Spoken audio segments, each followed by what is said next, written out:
The moment I saw them, I could barely breathe. The music was loud, a remix of that old love song we used to slow dance in our kitchen, but all I heard was my own heartbeat pounding in my ears.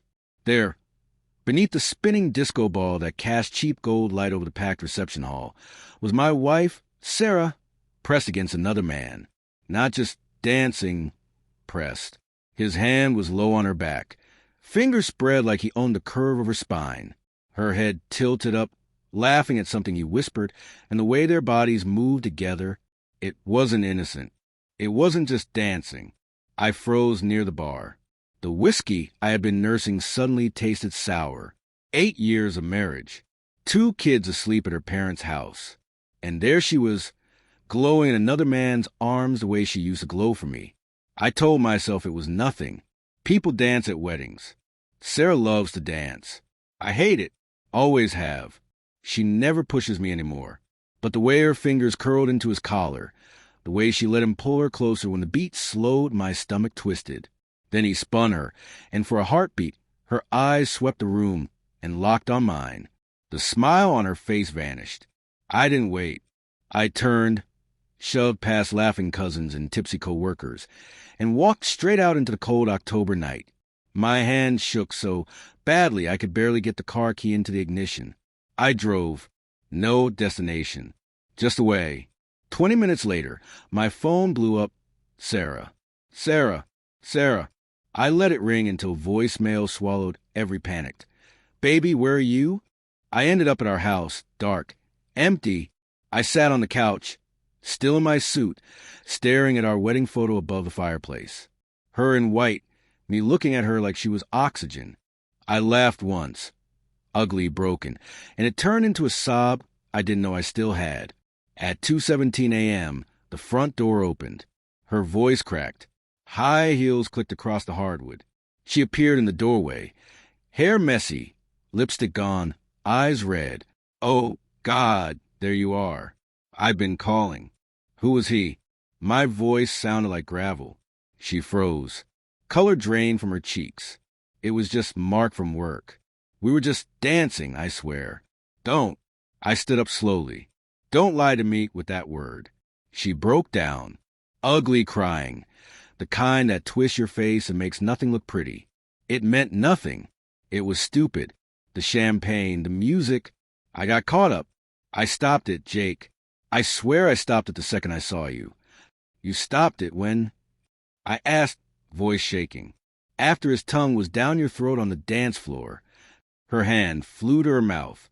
It was one kiss. One. And I pulled away.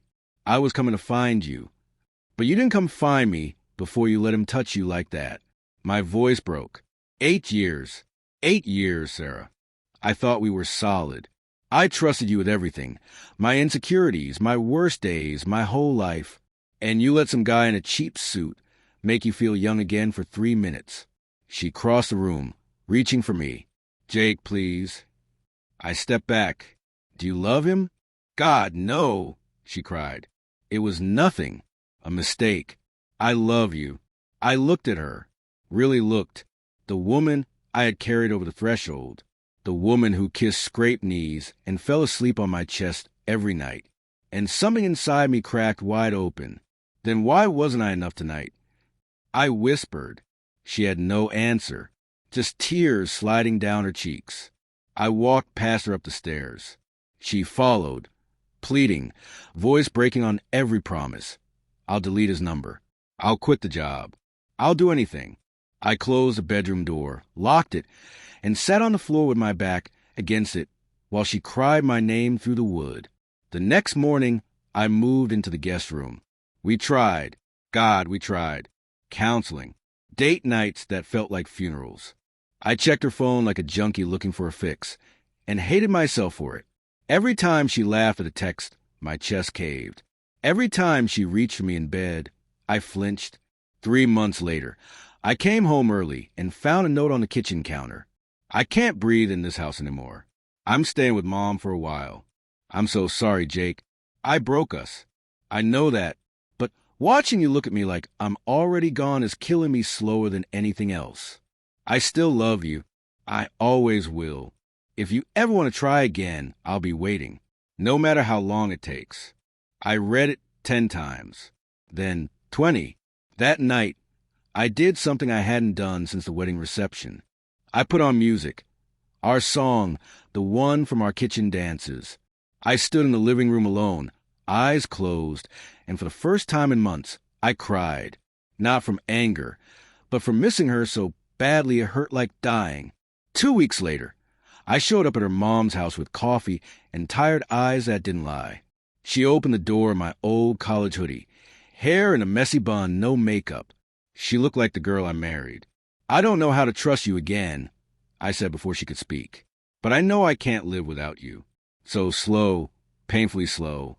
Therapy, separate bedrooms if we have to, but I'm not ready to lose my family. She stared at me so long I thought she'd shut the door. Then she stepped forward, pressed her forehead to my chest, and whispered, "Thank you for still choosing us. We're still working on it." Some nights, I wake up reaching for her and remember she's down the hall. Some mornings, I catch her looking at me like she's scared I'll vanish. Trust is fragile. It shatters loud and rebuilds quietly. But we're rebuilding. If you've ever been betrayed, you know the pain doesn't vanish. It lives in your bones. But love, real love, sometimes chooses a fight over fear. So, yes, she danced with another man. I almost walked away forever. But what happened next? We chose the harder road. And we're still walking it together